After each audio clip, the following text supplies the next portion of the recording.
정지 대상이 기본 채권 자체를 담보하는 것은 아니다. 기본 채권, 아까 그 근저당권의 피담보 채권 나왔었죠. 그 근저당권의 피담보 채권은 경매 절차를 진행을 해가지고 결국 그 아파트 상가 그 목적물을 경매에 넘겨서 그 판 금액으로 매각 대금이 나올 거 아니에요. 그 금액으로 피담보 채권을 담보하는 거지. 다만 그 경매 절차를 이게 정지시키고 이게 경매 진행을 이렇게 늦추게 되니까 그거에 대해서 야 이거 그거 지연시켜서 미안하다, 그거에 대한 손해를 내가 담보해 줄게 이러고 공탁을 한 거지. 그 공탁금이 피담보채권, 그 근저당권의 피담보채권 그 자체를 담보하는 게 아니라고 그랬죠. 근저당권 말소 등기의 소송 비용도 아니고, 마찬가지로 지금 기본채권을 담보하는 게 아니죠. 이 공탁한 담보는 강제집행 정지로 인해서 정지시키고 자꾸 지연시키고 이렇게 됨으로써 채권자한테 야 요렇게 해서 늦춰진 거 요거에 대한 손해를 담보할게, 요거에 대한 손해를 담보하는 거지, 그 기본채권 자체를 담보하는 건 아니죠. 네. 근저당권 피담보채권 자체를 담보하는 게 아니라고 했듯이 지금 같은 얘기 계속 하고 있는 겁니다. 얼굴만 바꿔가지고 지금 계속 나오고 있는 거예요. 그 손해배상 청구권 하나요? 있을 뿐 기본 채권에까지 담보 효력이 미치는 건 아니다. 이 공탁금이, 여긴 기본 채권을 담보하는 게 아니라는 거죠. 아까 근저당권의 피담보 채권 담보하는 게 아니라고요. 네, 같은 겁니다. 지금 계속 같은 이 중요한 이런 내용들만 이해를 하고 공탁이 어떻게 돌아가는 건지, 이게 어떤 의미가 있는 건지 그 정도 선에서 파악을 하고, 그 다음 이제 그 기초가 이제 끝나게 되면 이제 이런 복잡한 내용들, 뭐 1차로 뭐 공탁을 하고 2차로 했을 때 이제 이런 이제 상황에 따른 이제 여러 가지 예규 선례들이 있겠죠. 네, 뭐 판례도 있을 거고 이런 것들을 이제 더 씌워 이제 그 기반 위에다가 이제 이제 그 위에 이제 그 더 이렇게 풍성하게 이제 내용들을 채워 나가면 됩니다. 네, 가장 이런 기본적인 공탁금의 그 의미와 그 어디까지 효력이 미치는지 이런 이제 부분들을 확실하게 이해를 하는 게 중요하다는 거. 40번에 이거는 뭐 5번이라고 답만 해놨네요. 공탁서 정정에 관한 설명 좀 옳지 않은 거.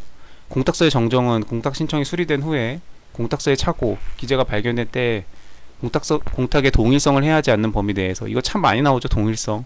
민법에도 나오고 부동산 등기법에도 나오고, 채권 양도는 동일성을 유지한 채 채권이 양도인에서 양수인에 이전하는 거고, 그 다음에 뭐 부동산 부동산 등기법에서 뭐 표시 변경 등기, 경정 등기 할 때 뭐 동일성을 해하지 않는 범위 내에서, 민사소송법에서 청구의 변경, 피고 경정, 동일성을 해하지 않는 범위 내에서 뭐 여기저기서 많이 나오죠.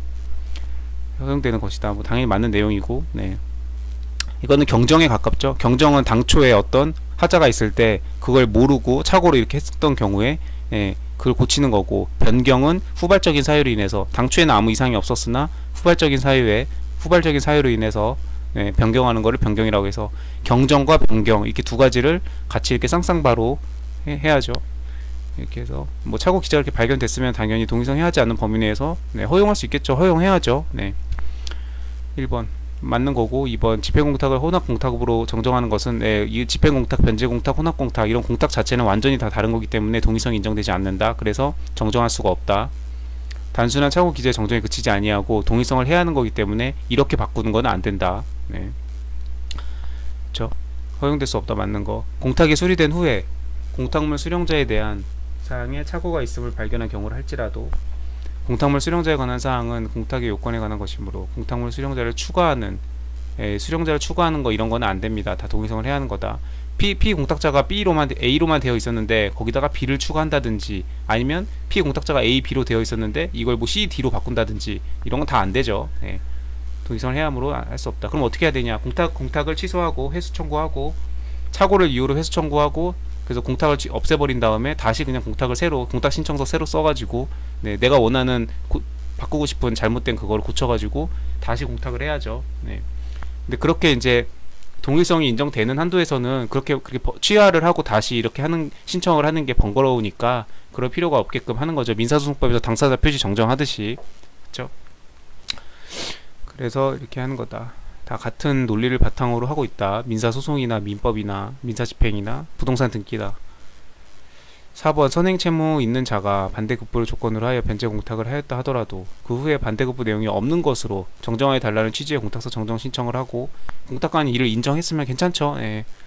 반대급부를 조건을 하면 안 되는데 이렇게 했다가도 그냥 그거 반대급부 내용 없는 걸로 하겠습니다. 그러면 원래대로 제대로 된 저기를 하는 거니까 그래요, 뭐 그렇게 합시다 이렇게 해줄 수 있겠죠. 공탁관이 이를 인정하였다면 다른 유효 요건을 갖추고 있는 한 그때부터 반대급부 조건이 없는, 그러니까 원래 이제 제대로 된 변제공탁으로서의 효력을 갖게 된다는 거죠. 뭐 다 맞는 내용이고 5번이 틀렸나봐요.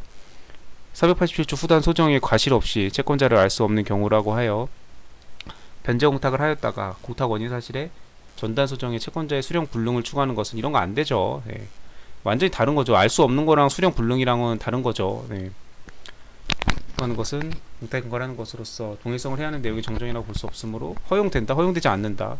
동일성을 해야 하는 내용의 정정이라고 볼 수 있기 때문에 허용되지 않는다. 네. 결과를 바꾸려고 하니까 접속사를 같이 바꿔야 된다고 했죠. 5번 틀렸습니다. 41번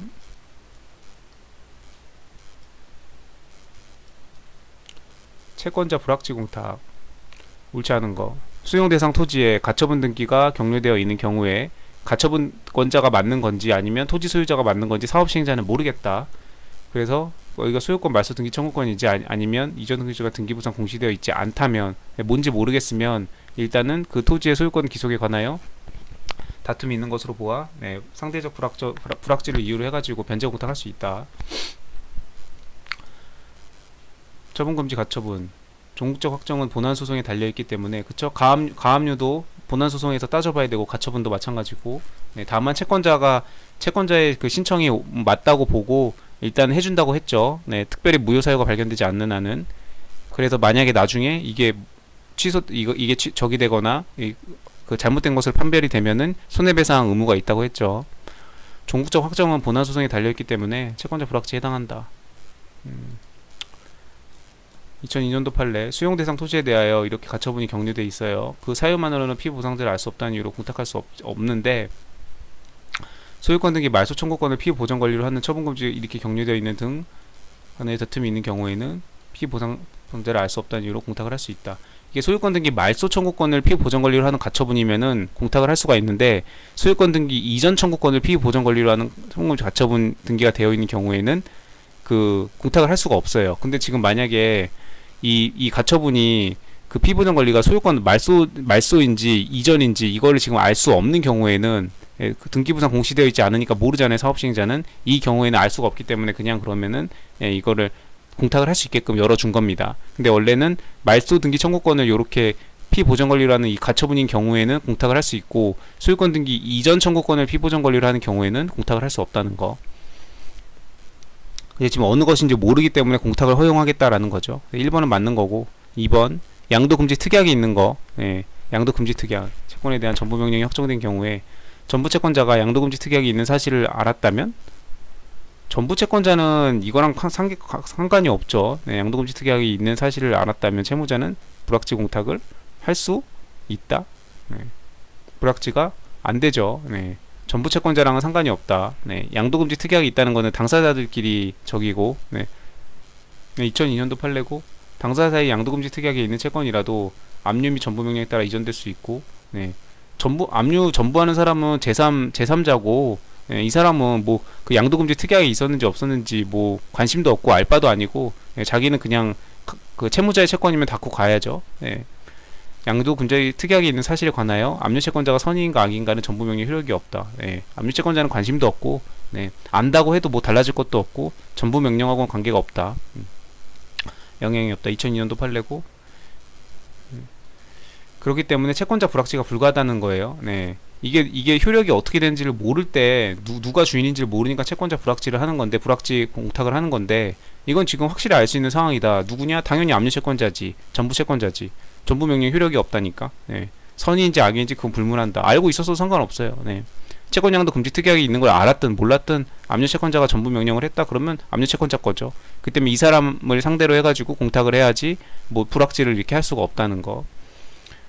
2015년도 판례, 이건 뭐 비교를 하려고 갔다는 것 같은데, 이사피시 채권양도 금지 특약은 제3자가 악의인 경우는 물론 제3자가 채권을 알지 못하는데 중대한 과실이 있는 경우에도 특약으로서 대항할 수 있고, 이를 지장 증명해라. 저를 선의의 제3자로 있어. 이건 이제 민법 판례죠. 민법 판례인데 이제 이런 경우에는 알지를 못하기 때문에, 그래서 결국 채권 양도 금지 특약이 유효한지 안 한지, 그래서 그거에 양도 금지 특약이 있음에도 불구하고 채권 양도를 했을 때 이게 누구 건지 이걸 알지 못하기 때문에, 이거는 이제 법원이 판단해야 될 문제이기 때문에 이때는 채권자 불확지가 가능하다. 만 이 경우에는 채권자 불확지가 불가능하다는 거. 그래서 불확지를 할 수 없다가 정답이다. 전부명령의 경우라서 2번이 틀렸네요. 이것도 되게 중요한 판례.